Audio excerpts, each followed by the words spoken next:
I'm Philip Michael Thomas, and welcome to Treasure. Now, this is a treasure tale with classic elements. Renegade soldiers, stolen Spanish gold, kidnapped Indian maidens, and avenging warriors.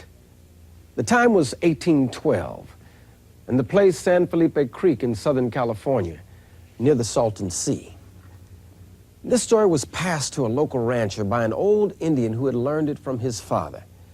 It has been confirmed that 10 ox carts full of gold were buried by renegade Spanish soldiers just before they were massacred on the De Anza Trail. Please join us as we go in search of the treasure of San Felipe.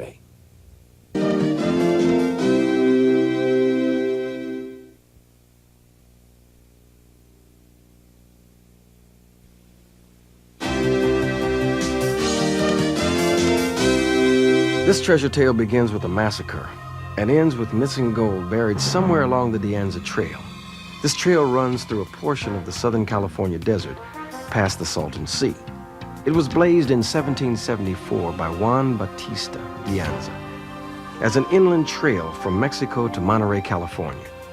By the early 1800s, it had become the most traveled route through this area. But the trail is also famous for the legendary treasure. Some experts have said it's buried near the junction of San Felipe Creek and Carrizo Wash. Sean Watson, author and historian, has come to the desert to share his knowledge of the local folklore. Sean has done extensive research on the San Felipe region. Well, it was one of the original north-south trails used by the Spanish in their attempt to reach the Northern California missions. It's been used for hundreds of years, and one of the first fully documented narratives that we have is by De Anza himself. We had some French and Spanish pirates that lost their ship in the southern area of Texas on the Gulf Coast. They, in turn, in attempting to make it to the Pacific coast, started looting, raiding, and at the same time, being the people they were, irritated the local Indian population and created quite a stir. Now, the Indians got on them. They had to bury their loot in a hurry, and most of them were killed in this general area. With the most often told portion of that tale is that they had a running fight for 2 or 3 days and decided to bury about 10 mule loads, burro loads, of gold bars and dust here in the area and sealed it up in a cave. The specific tribe here in this area were the Yaqui, and they were quite ferocious, quite fierce. In fact, the Apaches didn't even want to have anything to do with them. They more or less controlled this part of the desert and were never subdued, never signed a peace treaty with either Mexico or the United States. And we had uprisings and a killing as late as 1923 in northern Mexico. David Robinson is a direct descendant of the Yaqui Indians who overran the renegades and their treasure trove. Sean questions him about his Indian heritage and the part the Yaquis played in the saga of the hidden gold. Well, then your family history must have a lot of information as to where some of these old mines are located. Exactly. And they're not going to say. Not going to say. It's secret. And they'll never find them. Even today, the descendants could make a lot of money if they could get in there. They don't need the money. They don't want the money. Money's not that important matter in living. It's an important matter in eating. And that's it. I understand that your tribe has never signed a peace treaty and has never been subjugated, either both in Mexico or here in the United States. Never have and never will. And also that you guys are pretty bad. The Apaches didn't want to have anything to do with you. We aren't willing to live until we live. We're not willing to die until we die. Well, do you think maybe that's part of some of the treasure that's been told about this area, that maybe some of that treasure was brought up here by your tribe and buried? That's right. They hid it out. And there's no one going to find it. It's just like the mines. There's lots of main veins and stuff. They learned from the Spanish what it looks like. They hid it out because they saw nothing but trouble and slavery from it, and they don't want it anymore. Gold is more evil than good. After the Yaqui warriors defeated the Spanish, they took control of the treasure. The people of the Yaqui Indian tribe know where the treasures are, and they're going to stay in their present position, and nobody's ever going to know where they are. But we're going to know forever, just to torment the ones that tormented us. This desert region includes the harshest environments that California has to offer. Inferno-like heat, sandstorms, flash floods, scorpions, and poisonous reptiles like the rattlesnake. Although the land is forbidding, its history lures people like Dick Anderson. Dick has searched for treasure from the Motherlode Hills of California to beneath the 7 seas. Now he pursues the treasure of San Felipe. The harsh environment is only one obstacle in finding the buried gold. The battle site, thought to be near the San Felipe Wash, is now an area restricted by the Bureau of Land Management. They patrol the wash, which is an integral part of the California Desert Conservation Area. Its purpose is to protect a variety of resources. The flat-tailed horned lizard is one of the endangered species falling under the BLM's protective umbrella. The whole region is designated as an area of critical environmental concern. It is closed to treasure hunting and motorized vehicle use. So Dick will need to be very ingenious to find the San Felipe gold in light of these restrictions. He does some more research and comes up with an idea that just might work. First, he calls upon Roger Derryberry, who is the pilot for the Special Discovery Crew, a balloon survey system. Roger flies into Palm Springs, which he will use as a base for his initial aerial survey of the De Anza Trail. Derryberry is a veteran balloonist who has developed a unique and flexible system that will allow him to assist Dick in his pursuit of the San Felipe gold and still comply with BLM restrictions. As Roger meets pilot Rod Machado for a survey flight over Anderson's treasure trail, Dick continues peripheral searches. Besides the BLM restricted land, the area is also dotted with private sections. Dick has secured permission to search in one of these tracks. Anderson has a good track record in treasure hunting. His instincts have paid off once again as he finds a bejeweled silver ring.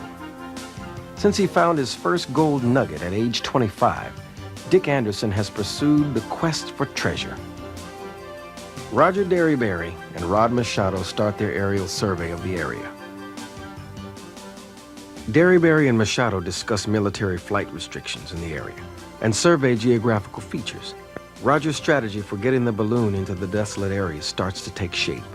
With Rod's help, Roger locates the San Felipe Wash, main access roads, and gets a general overview of the terrain and the restricted areas within it. It looks like just from here, you're probably going to have some pretty good access roads that leading out there. But remember, we have a pretty big restricted area that's just south of the road by about, a little more than a mile. Then that dips pretty noticeably toward the southeast. Yeah, I see that on the chart now.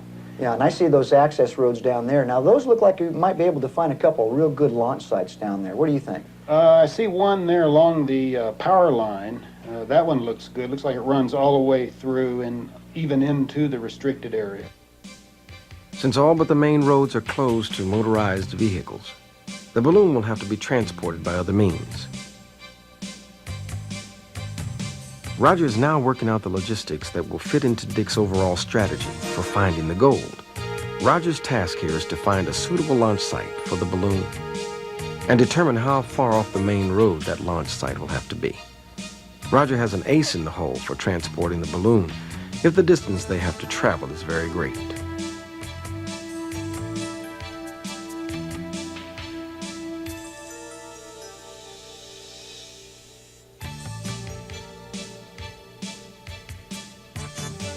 Having learned what he needed from aerial survey, Roger gathers the rest of the Special Discovery crew, Carol Hart and Don Moses, and find the access road that will take them closest to the launch site.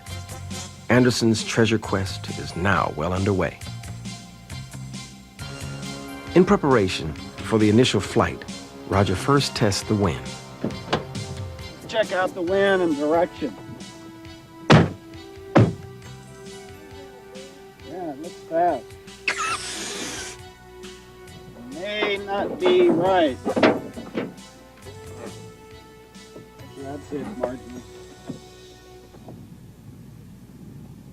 Boy, it's really too fast. Even if we could get the balloon in the air, it'd be Mr. Toad's wild ride. I can guarantee that. It'd be a rough landing also.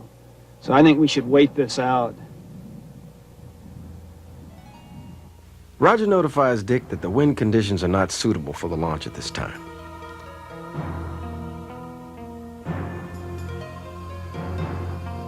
Okay, Roger, keep me posted. I'm making a deal right now with a private property owner where we can get on and look around. Coming up, we'll see what Dick has up his sleeve to locate the lost treasure of San Felipe.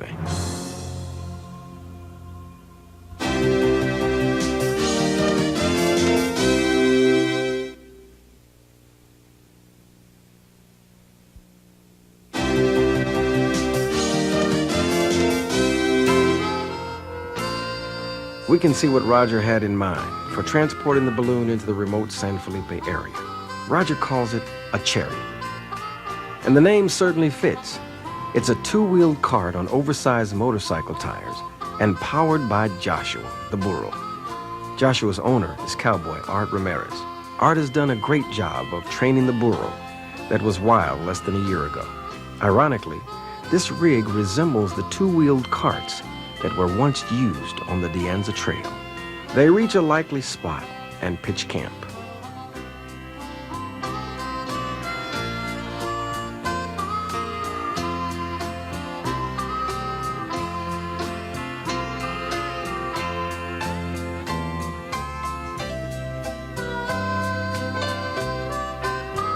Once again, the team prepares to search for favorable winds.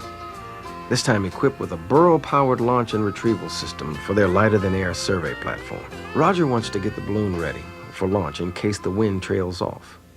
I think the first thing we should do is pull the whole system out, get it spread out, put the top on it, get prepped, so when the wind dies, we put the cold air to it, heat it, get it popped up, and launch.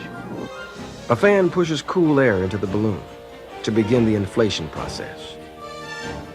But like a phantom, a reverse wind suddenly comes up and blows the balloon envelope back into itself. This happenstance could cause serious damage to the balloon. Hey, you guys, grab those load tapes on the sides. Hold the balloon down. Get the flying load tape there, Roger. I've got the side, but who's on the other side? We need somebody on the crown, quickly. The side's gonna cave in. Grab that top. Okay, I got it. Okay, let's get this thing over in the trailer. The worst possible thing happened during the cold inflation. The winds changed from the east to the west. It was going to blow the balloon right back over the burner plate and the basket. So that made an impossible inflation because we couldn't heat that air to stand the balloon up. But we'll try tomorrow when conditions are more favorable. As the balloon crew re-rigs the equipment for a new launch window, Anderson rides off to explore the area. Dick has proved over and over to be a man with a knack for discovery, and he wants to check this area over closely. Well, his hunch paid off. A melted hunk of gold, weighing perhaps 3 ounces. This is a very good sign that they are looking in the right general area. The winds are finally cooperative, and the time is right to take to the skies. Roger powers up the propane burner, and the Discovery flight is airborne. Okay, you ready? I'm ready. Okay, I'm gonna give it to it.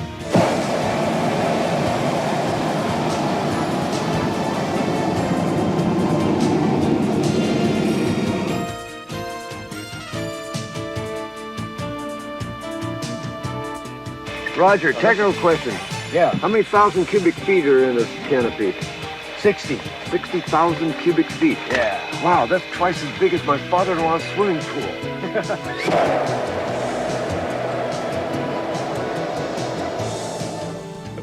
Let's punch up a little higher because we're not really seeing anything from this altitude. We just went through a shear. Did you feel the balloon? Yeah, I felt that. I hadn't felt a thing until that. It was actually like floating on a feather. You're hardly aware of any motion at all. Well, that's the neat thing about balloons. They're really a sense of observation, and that's what makes them great for looking for treasure and checking out the terrain. Hey, I think I can see our hot spot over there. As the balloon floats ever higher over the San Felipe Wash, critical terrain features come into view. The entire treasure trail can be observed from the San Felipe Creek source to the delta, where it empties into the Salton Sea. From this vantage point, Dick surveys the region and plans his next move. We all know that the probable site of the San Felipe massacre is now in a BLM restricted area. Dick is now playing out his hunch that some of the gold and artifacts may have been washed away from the site during flash floods. If that is the case, he wants to survey for the most likely spots for this valuable debris to have ended up. By studying the geographical features from the air, he deems the delta where the creek flows into the Salton Sea to be the most likely spot to look.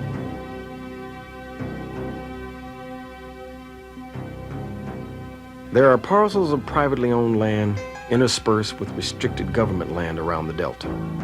In effect, Dick can hopscotch around the private lands and cover much of the delta area.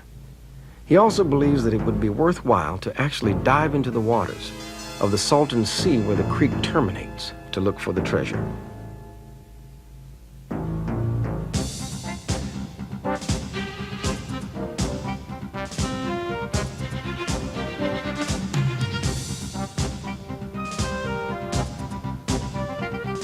So Roger starts cooling off the balloon, and they descend.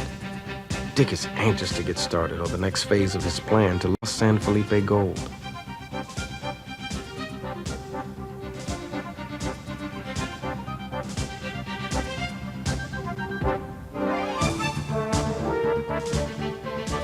Hey, Roger, that ground is getting awful close, awful fast. How fast are we going down here anyway? Oh, about 50 feet a minute. I mean, is this normal? Oh, this will be a soft one. We'll roll around a little bit and drag, but this is easy. Okay, prepare for a little bounce. Prepare for a bounce. More bounce. Quickly! This is like riding a bucking bronco. Yeah, it gets to be like rodeo when you're on the ground. And as soon as it stabilizes for sure, we'll rip the top out, pack it up, put it on the cart, and Joshua will pull us out of here.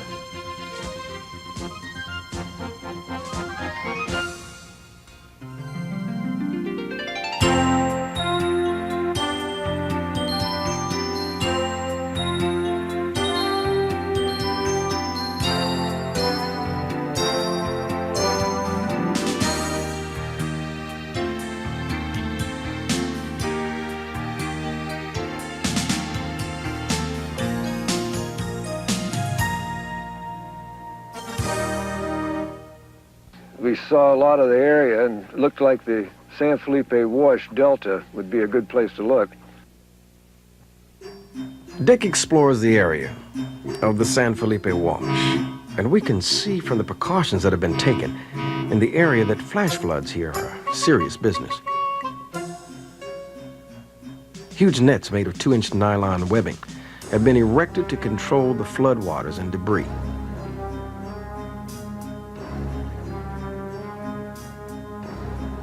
The next stop is the Salton Sea. Dick needs to get over to the delta and uses a wave runner to get there.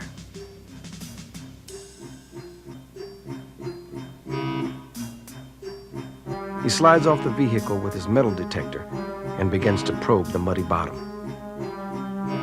He comes up with a sarsaparilla bottle in remarkably good condition.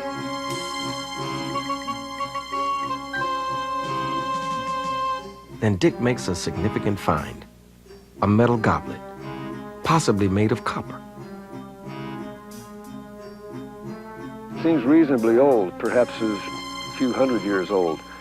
It may or may not have come from the Mother Lode treasure. It may or may not have come from the big massacre. Who knows? This whole story of the San Felipe treasure may or may not be true. Legends have a way of growing and getting better, like wine with age. This search probably isn't the last one that's going to be undertaken here, and maybe the next guys will be a lot luckier. It could be us. We might try again. In all probability, the bulk of that treasure, the San Felipe treasure, if there ever actually was a treasure, 8 or 10 ox carts full of gold, is still up there at the San Felipe Wash on BLM property where you can't go in there and dig for it. But we found a lot of stuff down the wash and in the outlying areas, and there's a chance you could find more. As Dick says, the treasure of San Felipe may or may not be at the massacre site in the wash. Or David may be correct, that the Indians hid it after the battle, in which case it will never be unearthed.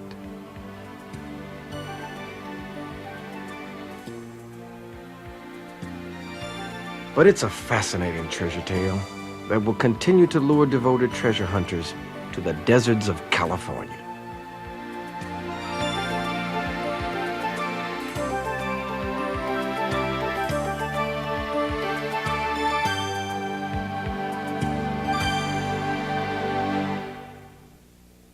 treasure in the world is not in gold, it isn't in silver, it isn't in houses, it isn't in streets. Your true treasure in life is Mother Earth.